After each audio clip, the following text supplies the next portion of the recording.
1984, the Vatican. Pope Benjamin II has failed. Surrounded by his few remaining faithful, he can only acknowledge his defeat. After 5 years of bitter fighting, Protestant forces have succeeded in overwhelming the armies of the Holy See. The Vatican has just fallen. When they emerged in the 16th century, the anti-establishment ideas of the Protestants were brutally stifled by the Catholic Church. Secretly, century after century, they grew underground, safe from repression, spreading through all levels of society. In the 20th century, they became sufficiently powerful to oppose the Catholic armies. The Great War of Religion then broke out. But none of this ever happened. In 1455, a tiny grain of sand will lead to the invention of the printing press and the dissemination of ideas throughout Europe. Our history is no more than a series of incredible events. Every one of us can influence its course.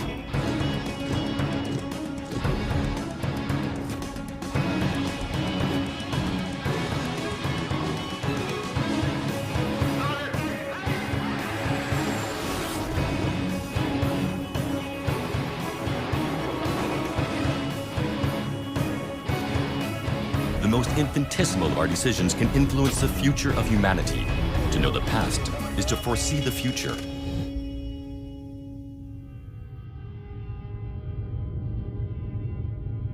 (1438), Strasbourg. Witnesses spot a mysterious machine hidden at the back of a certain Gutenberg's workshop. 15 years later, to general stupefaction, Gutenberg publishes the first book ever printed, a Bible.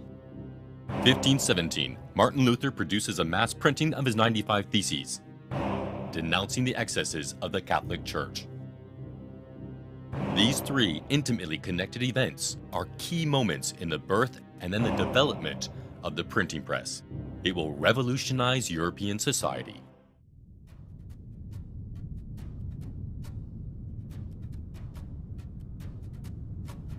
Present-day Iraq, a little over 5,000 years ago.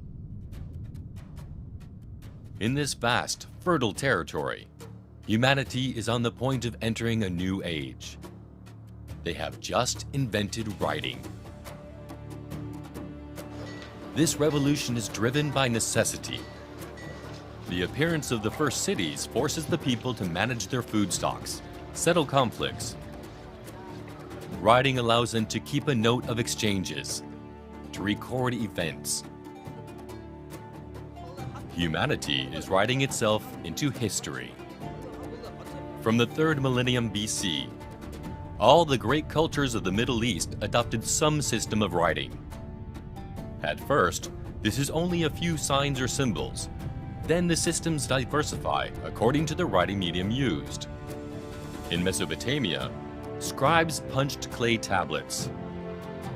The Romans used wax tablets, the Chinese bamboo or tortoiseshell. To defeat time, they carved the history of the gods and the pharaohs into the stone of obelisks or the gold of funerary chambers. Placed end to end, the sheets of papyrus form rolls that can reach 30 meters in length, called volumina. The Greeks use them to relate their epic adventures. They say that under Julius Caesar, the Library of Alexandria had 700,000 of them. The Romans also used wax tablets, the Chinese bamboo or tortoiseshell, then paper.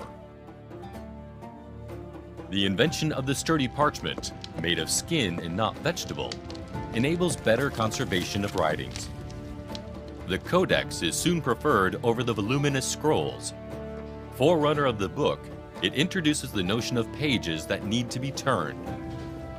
In the Middle Ages, the manuscript book, consisting of bound and indexed pages, is considered a priceless treasure.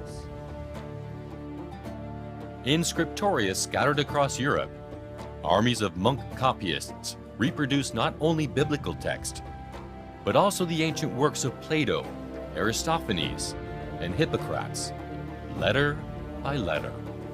Century after century, by copying text from one medium to another, their painstaking labor allowed countless works to come down to us. all the texts that were not regularly transferred to new media were lost forever. Welcome to the memory of humanity. Here, we can control time, analyze and compare billions of events and alter them to rewrite history endlessly. All the events in our history, however minute they might be, are memorized and interconnected. It only requires one to be changed for all the others to be shaken to the core. Man has been using spoken language for more than 100,000 years, but has only been writing for some 5,000 years. Writing means transcoding language in a visual form, drawing the word. There are several systems in existence. Hieroglyphs consist of using a symbol for each word, person, or notion. Therefore, it requires an enormous number of different symbols to represent the world. Egyptian scribes needed to memorize a great number of different hieroglyphs. The invention of the alphabet is a revolution. Describing sounds and not notions, this phonetic system means one can form any word, any idea. The alphabet is a code. We encode when we write, we decode when we read. More complex to master, it is also much more powerful. It enables the transcoding of any language. However, all these systems have the same Achilles heel. If, for one reason or another, the code is forgotten, it is then impossible to decode the texts. This is what almost happened with the Egyptian hieroglyphs.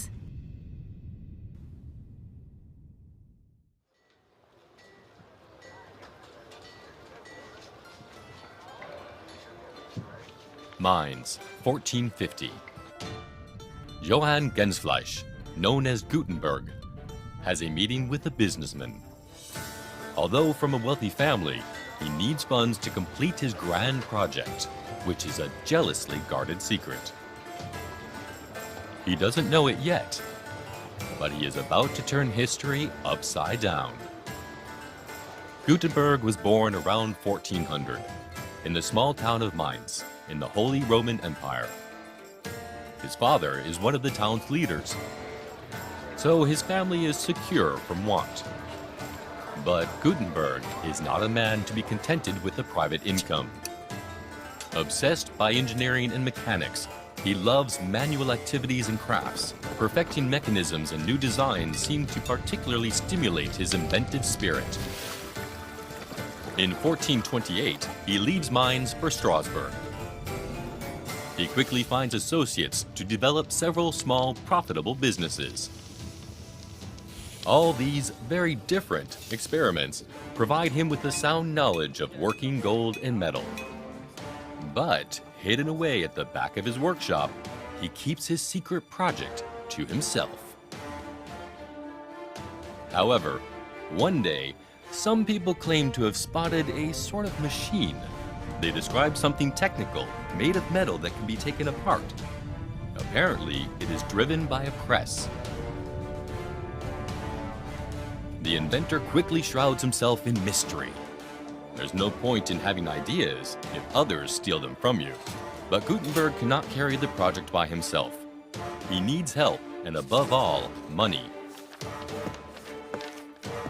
He must run the risk of discussing it with a financier.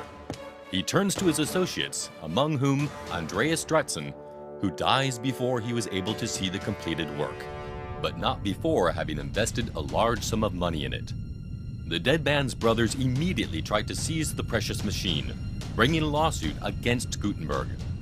In 1448, the inventor returned to Mainz.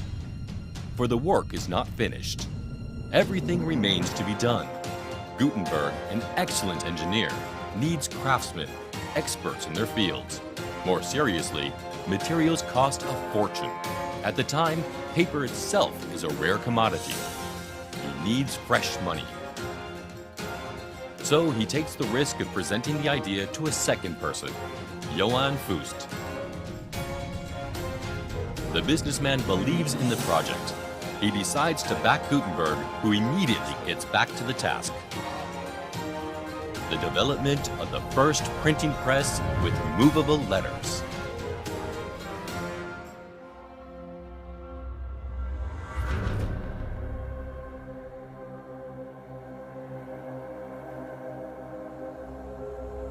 We have just reached a turning point. A turning point is a key event, a crossroads in our history where the world swings one way or the other. Alone, Gutenberg can do nothing. By associating with Johann Fust, he gains the financial peace that enables him to devote himself 100% to his project. Without that, he would have been constantly lacking the materials and the indispensable skill. It is nearly certain that the adventure would have halted there. The printing press would have been developed by somebody else, but probably years later. Like many another inventor, Gutenberg would have emerged ruined. His case is comparable to that of Larry Page and Sergey Brin, two 20th century American students. Their aim was to create a new internet search engine more powerful than any in existence. Having exhausted their own resources, they managed to find a financial partner. A few years later, they create Google. Today, this mechanism is being challenged by the system of participatory financing known as crowdfunding. Internet users can now finance all sorts of projects, but the risk is high. Their secret must largely be revealed to all.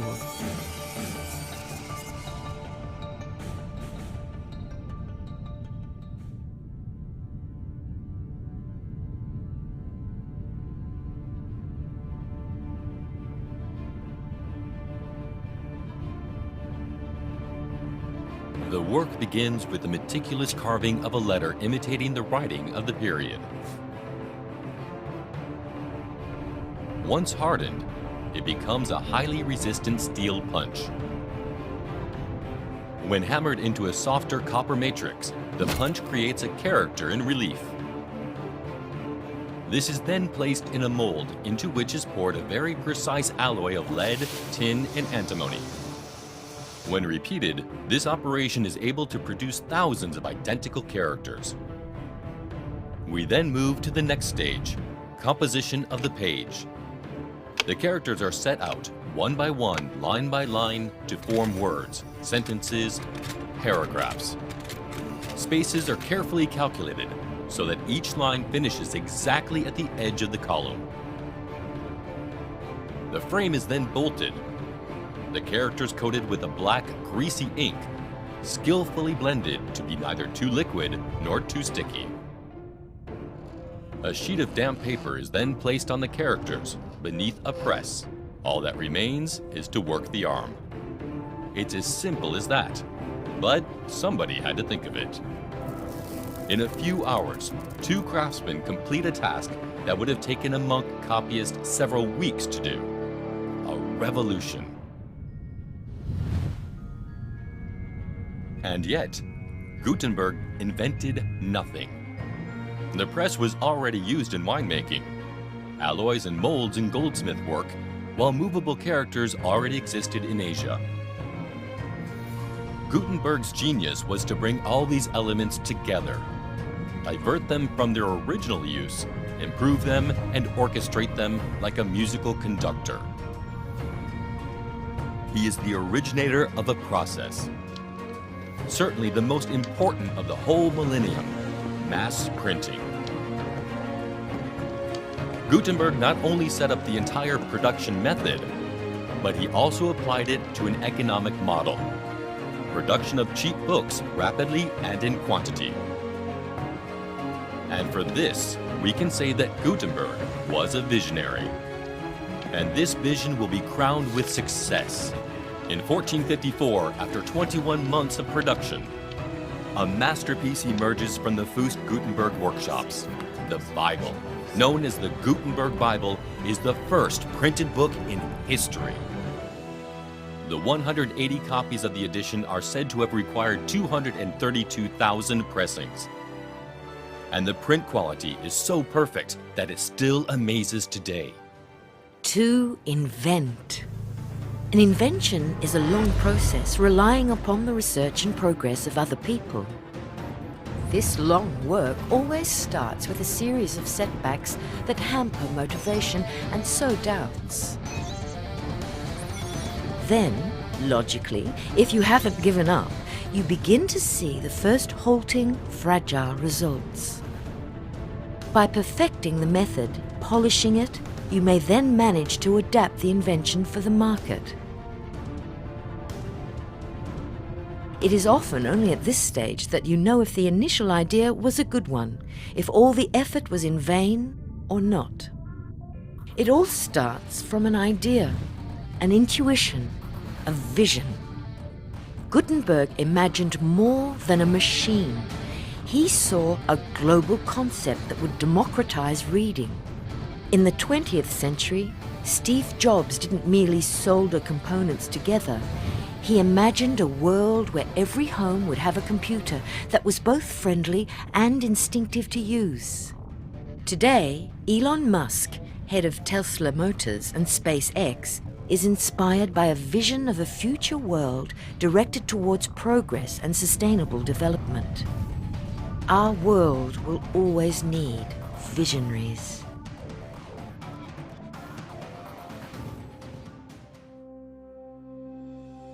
"180 copies were published. The Gutenberg Bible is an undeniable technical and artistic success, the irrefutable proof of enormous expertise. But financially, it's another story. Fust, the businessman, invested a huge amount of money. He expects a return on his investment. All the searching and perfecting the method was a financial abyss that sales do not fill. The relationship between the two men rapidly deteriorates. They become suspicious of each other. That's when Fust decides to take legal action. He states that his investment was in fact a loan and demands repayment with interest. Overall, Gutenberg ends up losing this case. Even though he avoids financial ruin, he loses part of his workshop and equipment. But above all, he sees his former associate and financier turn into his main competitor.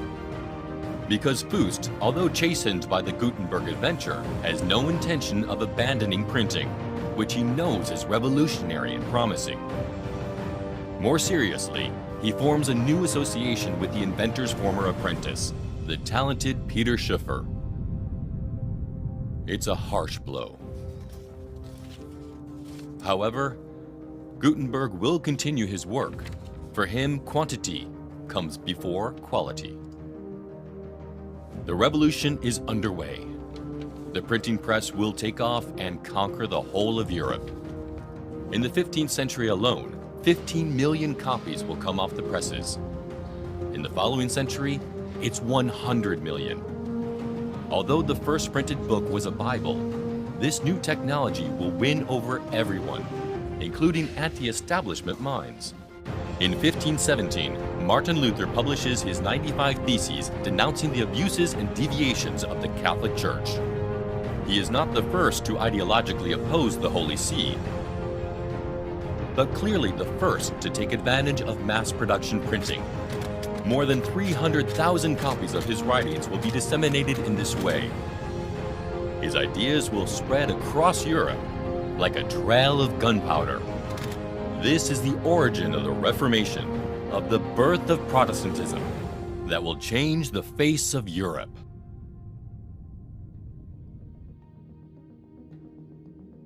The democratizing of knowledge.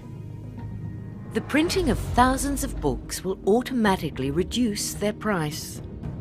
Knowledge will emerge from the great libraries, the universities, and the scriptoria, and will move into bookshops and businesses.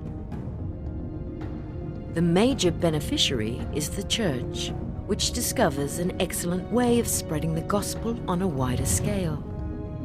But it also enables large numbers of people to consult books that were inaccessible before.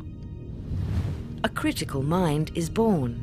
Opposition is no longer confined to a geographical area, but becomes widespread. Without modern printing, it is almost certain that Protestantism would have remained on the sidelines.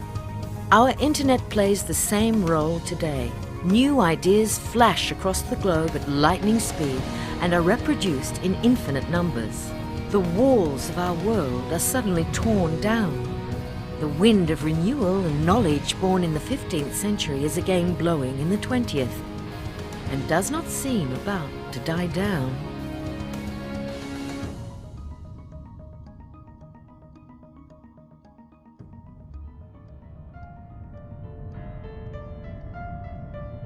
"15 million copies printed in the 15th century, 100 in the next, and 1 billion in the 18th. Gutenberg's invention changed everything. Our relationship to culture and knowledge, our critical mind, our place in society. We turned into demanding people, thirsty for knowledge, curious about everything. The 20th century witnessed other revolutions in its turn. With the enormous advances made in microcomputing, humanity was catapulted into the digital age. The internet changed everything.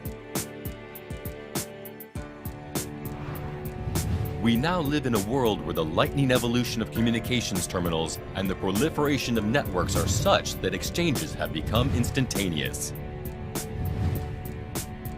Books have dematerialized, libraries digitalized, knowledge stored online, and memory achieved in connected databases. If we had to digitalize all the knowledge created from the dawn of humanity up till 2003, it would represent 5 billion gigabytes of data. In 2010, this amount is reached in just 2 days. Every user is now author, composer, director. Every minute we produce 350,000 tweets, 15 million SMS, and 200 million emails. Our society is collapsing under an avalanche of data. This tsunami requires the organization and management of the internet. Like the medieval codex with its page numbers, search engines help us find what we're looking for in this digital ocean. For a given question, an algorithm suggests a selection of answers in a preferential order. But how far are these engines influenced by economic or political parameters? In an age of fake news, it is now the user's task to distinguish true from false. Our brain no longer needs to remember everything, but it must now be suspicious of everything. But that is another story. The average lifespan of an inscription on stone is of the order of 10,000 years. On parchment, around 1,000 years. On film, 100. Vinyl, 50. Today, we are stocking exponential volumes of information on media that will certainly not last longer than 20 years. Never in the history of humanity have we stored so much knowledge on such fragile mediums. Equipment breaks down very quickly or becomes technologically outdated. Will USB ports still exist in 100 years? Will the JPEG compression codec still be used so that our grandchildren can see all the photos we take with our cell phones? This is the reality. Currently, we have no technical solution to guarantee the preservation of our knowledge beyond a few years. We envisage computer museums, Noah's Arks containing an example of every computer kept in its original condition with no updates. At exorbitant cost, we are managing to encode DNA strands that could stock immense amounts of data. But the only viable solution is to copy our entire knowledge regularly onto new formats, rather like the monk copyists of the Middle Ages. It seems as if yet again we need another visionary.